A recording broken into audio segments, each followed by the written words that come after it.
Hi, it is I, Skye, and I royally fucked my hand. Well, index finger. I sprained it, then ignored it for a month. So I can't draw right now. So I'm just gonna play some Pokemon cards and rant about Pokemon.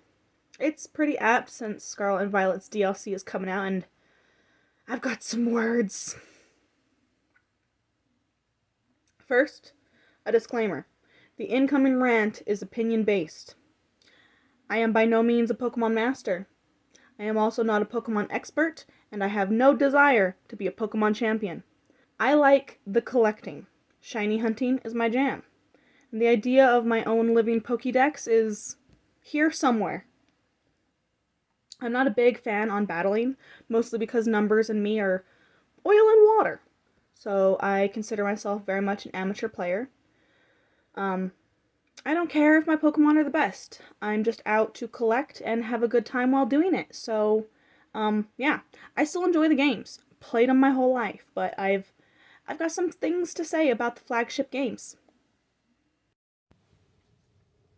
First, some extra context about me to understand my frustrations. Game-wise, I like open worlds, puzzles, platformers, racers for the speed factor, turn-based, RPGs, and collectathons. You can guess where Pokemon falls into that list. Pokemon happens to be one of my standout favorites, though saying that is a bit ambiguous at this point, considering how many Pokemon games there are. I like treasure hunting, looking for Easter eggs and the cool things off the beaten path. The exploring and the hanging out in a cool world filled with things to stare at is a big selling point for me for larger games. And by larger games, I mean ones you move around in, platformers and open worlds and the like. AAA, I guess, those ones. So, the idea of an open world Pokemon was a holy grail moment for me. Something I can still hold out hope for. I was excited to see a colorful Pokemon world, maybe some more cool glowing mushroom forests that are more than a short walk to a small 4-building town you spend one gym battle in. But I'm getting ahead of myself. Let's start this rant where my hopes for Scarlet and Violet began. Sword and Shield. The wild areas were announced and peeps were excited. Hopes were high for some quality time with your Pokepals out camping. But then the wild area came and it was a joke. There's nothing there that Let's Go Eevee and Pikachu didn't do a year prior. I spent most of my time just memorizing where stuff was on the ground and made loops, so when I needed to restock, I could do that. The weather change was kind of cool, but nothing. There were nothing. And if I remember correctly, you didn't get a follow partner until you got the DLC. And I don't know. I can't remember if it worked in the base game's wild areas. And I don't have the game running on my OLED, so I can't check right now. But regardless, you only get your partner Pokemon into wild areas. And I think the game has the audacity somewhere to tell you that your Pokemon can't be trusted outside of the wild area. And I'm like, but then you see NPCs in the city, and no doubt you'll literally see a 5-year-old with a Pokemon following behind, and you want to punt that lying NPC's butt across the fucking map. But all in all, I was still hopeful. From that point, I started insisting Nintendo were planning something, showing off prototypes, seeing how we'd react. And I kept to my guns when Arceus came out. I was even more sure something was cool, like those dynamic ball throwing and the Pokemon attacking the player. That shit was cool. My favorite part was bullying the Pokemon, the more powerful Pokemon into their balls. I no doubt have some clips to show as an example, so you're seeing it now if I found one.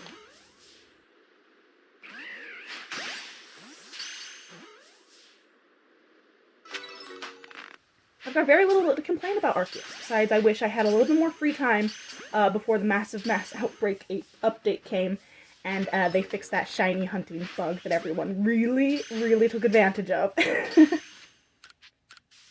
Then, Scarlet and Violet was announced. To be released the same year, it was announced, and I was like, what? But then I got the open world tag, and I was blinded by the hype. So, to say I was excited by the prospect of a follow partner while I got lost in an open world like Breath of the Wild was an understatement. I wanted so bad for Breath of the Wild, but Pokemon. Heck, an open world Arceus would have been awesome. I'd take another world broken up into pieces so long as if they give me a mountain that every single place can see, then you better be able to see every place up on top of that mountain, or you better not let me up there. Alright? So, okay. That was a little small gripe I had about Arceus, so I did lie a little bit earlier. Anyway, the hype died down pretty quick while the trailers started to worry me. I started getting flashbacks of the empty fields of Sword and Shield and the Pokemon popping up out of nowhere while you're like literally just minding your own business and you're like, where'd they come from? And that was right to worry. Scarlet and Violet is only one route with cities and stories within plopped haphazardly in a two-path vagueness that doesn't even explore that. I bet literally everyone went around the mountain and not up half and backtrack and up the other. No, you went up one side and down the other, and if you're like me, you avoided the main story as long as possible. So you find that when you finally get around to it, you're overpowered, and all your favorite Pokemon are overpowered, and you have a choice: either box all of them, or and get appropriately leveled team, or carry on and stomp your way through the game. I know what option I chose. I gave my Sprigatito Xochi a Miracle Seed and spammed his flower trick. One-shooting everything besides those resistant to grass. Those had two hits max. And yes, I know, that's not the game's fault. I just powered through. But you give me an open world, the story is the last thing I'm gonna do. It better be ready for endgame gear, and it wasn't. You wanna know another thing? The big all-important school, that was supposed to be this cool setting for the story, it's useless. The classes or tutorials previous games slapped onto signs and said good enough. And it was. The teachers that the trailer said would be a big help only have quests that you probably finished before they even gave them to you. If anything, the all-important quests are just tutorials. That you definitely figure it out on your own. Not to mention, my tree monkey self was itching to climb the school the second I saw it and be king of the castle. But nope. They got boundaries to prevent you from getting up top, but spawned high-level Pokemon on the mountain's ledge that would prompt literally anyone to make a jump for it. Like, seriously, look at that distance. I can make that.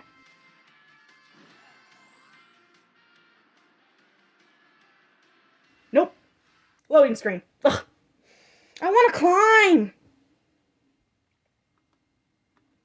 When I learned movement skills were locked behind Arvin, I think that's his name. His quests, naturally, I did his first, because, I wanted to move. I wanted to climb. Which is when I learned I had overpowered. But I didn't think anything of it, because his quest was framed as exploration, not combat. Now, Penny and Nemona's quests are way more battle-focused than his. And I didn't care for either of their characters as people I'd want to hang out with. And intended to, not do their quests at all. I was perfectly happy with Star Squad doing their thing. And I mean, come on. I couldn't have been the only one that ran from Nemona, right? Right? So when Irvin's quest ended and he's like, gosh, I could use a tech whiz and a battle gal right about now. I wonder who could fit those descriptions. I got mad. And if you didn't guess Penny's ending, I mean, target audience, I guess. But they introduce so few characters. There's no red herrings. You can't even consider what they did with the headmaster a red herring. No. Everyone was who they said they were. Period. Actually, the professor. That was a reveal. So, I know I put up that spoiler warning that maybe no one looked at, but I'm going to be a little bit vague here because it is end story stuff. So if you don't know, let me tell you, I did not see that coming. Probably because I fell asleep with all the other boring turns the story had taken so far, Like, bam. I walked face first into that professor's battle. Like, I was like, what? I mean, I knew there was going to be a battle, obviously, but I did not expect it to be the professor. And I was like, what? I played Violet, so the reveal felt really natural with the high-tech stuff. Scarlet's reveal is identical, so with the past themes, it felt mildly less impactful. But that's not that I would like change anything that went down in Scarlet or anything. The machine did what it do, and I liked that. That was awesome. So, I mean, if we continue with the thought process, on characters, I'm super bummed we didn't get a full class of students to hang out with.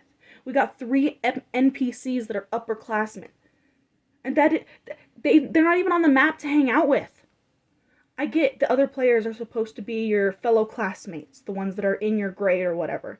But how hard would it have been to set up a handful of kids that each had their own treasure hunt going on, that you need help, that need your help at certain points on their journey? I mean, moving NPCs are the best. We could have had like a few foodies that were like looking for the Herba Mystica beyond Irvin. We could have had a bunch of people trying to dethrone Nimona. Heck, we could have had some like the Star Squad people. We could have hung out with those guys. No. Nothing. Nothing. The most you hang out with any NPCs is the little, fuck, I'm brain farting on that word.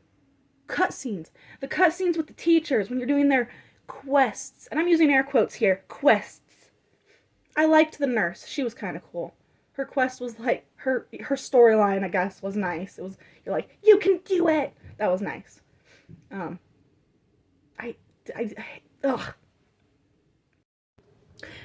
gonna swing a little wildly back here. Back to Nimona. The youngest champion. Yeah, right. Then who's this small person?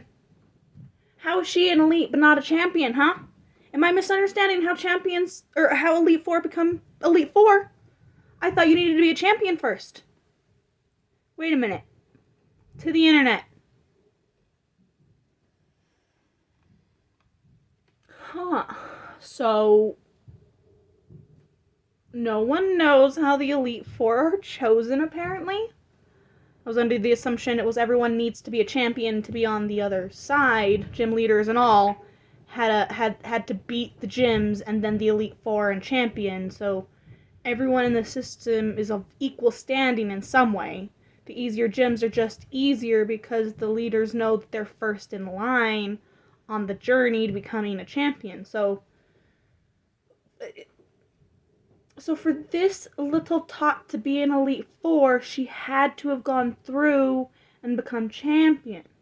But the internet is saying that's not the case, and gym leaders and Elite Four aren't always champions first. I mean, I don't watch the anime. I'm actually not too sure about the lore and stuff, so I'm personally going to stick with my headcanon on this ranking system because it makes all the gym leaders super cool battlers that went through and through it and are now testing younger generations, cheering them to victory, kind of like, yeah, you can do it. Come replace me. It also means that I can still be mad at Nimona for being a lying little jerk. Being youngest, yeah, right, little Elite Four. Like, how is that something to boast about if one of...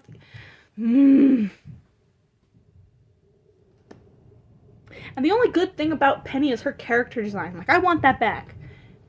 But seriously, her character is garbage. I don't care if she's shy and that jerk just left her friends to fend for themselves after the mess she caused. Like, she just goes and cowers. That's two different people right there. You don't incite a fight to the point your group makes giant constructs and you just bail after. Not unless you just didn't care about who you were hanging out with. You don't just... We don't get enough of Penny's motivations to see why she bailed.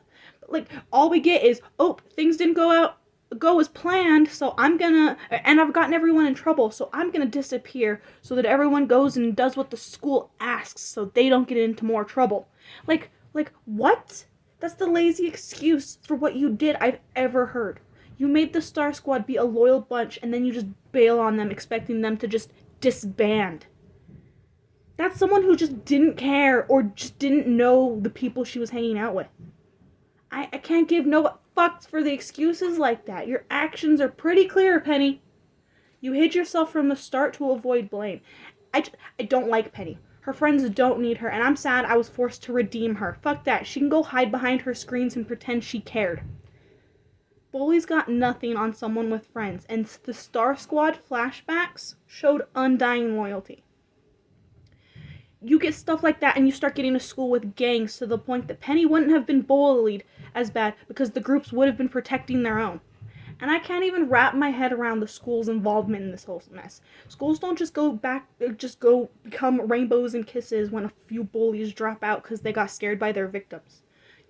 You still have teachers yelling at their students for doing things that they never told the students that they needed to do first. Like, what the heck, Salvador? You need to be clear with your expectations of students before you go snapping at them for not listening. I wonder if I have that clip still, or if I even made the clip. I wonder if I can find it online. We need any quests in this game. What open world doesn't give you a batshit insane number of chores to do by lazy NPCs standing around refusing to do their own work? Arceus, whatever you want to say, had 100 quests or so. It was just a small village with a dozen houses, and the village upgraded and evolved, and like you helped it become a thing. Terrytown from Breath of the Wild was that. Like, the heck? How do you have cities and towns and no one to talk to? You can't even go into anywhere. I mean, I was excited when I saw the gas station style Poke Centers, but now I just want to go in and sit a little while.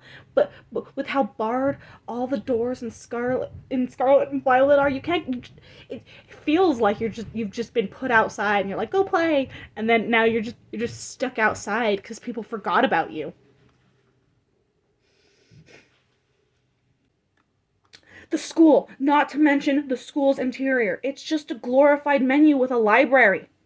It could have been a central hub where all the best shops are, where secret quests are being handed out, but only at night, where Star Squad kids are hanging out and setting up shop and, like, I don't know, behind the school where fuck all happens. We could have had a gotcha-like game in this game that would have made complete sense. What school doesn't have a problem with some kind of toy trading going on? Cards, figurines, candy, jewelry, Pokemon. You were right there. It's the reason Pokemon runs the way it does. But none of that. We got an empty shell with a DLC that says we're leaving the map. Hi, Ender. DLC is a guarantee. It's a guarantee with these kind of games at this point. You know, those fucking huge-ass games, they're like, we're releasing a game, and you're like, great. I'm so hopeful for the DLC, too. Like, it's there with the one-day patch and everything at this point. It's a guarantee. So I was hoping for some cool shit to get put on this empty-ass map, to get more interesting. A break in the sky, some towers coming out of the ocean. Something. But I was wrong. The trailer has a bus, and the styling of everything isn't of the Paldea region. Or it's a man-made island, so we're going elsewhere. Fucking yay! I do only have myself to blame. I'd hoped, and I guess I still hope, to have my Pokemon open world where I can just wander in peace and get lost in cool stuff. And it may not even have Pokemon to its name when that does finally happen. I'm open for a clone. But Yu-Gi-Oh! And that weird watch ghost thingy, those couldn't sway me. Pokemon is still my number one. So my hopes lay with them. Come on, Pokemon! Ugh. So anyway, I think ways I'd fix this is, again, quests. Fill the map with useless, stupid little cute stories that are just self-contained, awesome little nuggets of something you can go find, you know? Do that. Aside from that, from the missing quests and, pretty vistas to stare at, I'd add a hidden leveling to the world, or maybe to the character or something. It could be as simple. This is not an original idea by any stretch. No doubt thousands of Pokefreaks have said the same thing. Give us an open world that levels with the player's Pokemon, or give us a player level different from the badges, or maybe even have the badges be the player level. Breath of the Wild had one. You don't find silver or gold enemies until Link has murdered countless. So you've gotten your starter, and you've been let loose. The whole world should be akin to Route 1 in that moment. You shouldn't be able to find Pokemon of a higher level anywhere. And as you get badges, you get that line of dialogue that tells you higher level Pokemon will now listen to you. It would also trigger higher level Pokemon spawning in the wilds. But I like the hidden level idea way better. Maybe as you fill your Pokédex, like Arceus, where the quests and stuff, where you had to catch so many or you had to see them do so many moves, your character would learn to observe and notice hiding Pokemon better, allowing higher level Pokemon to spawn. It could be an entirely natural and baked into the world mechanic. The game could play it like the higher level Pokemon are shyer, faster, better, that the Pipsqueak at the beginning of the game doesn't even know how to begin to look for them,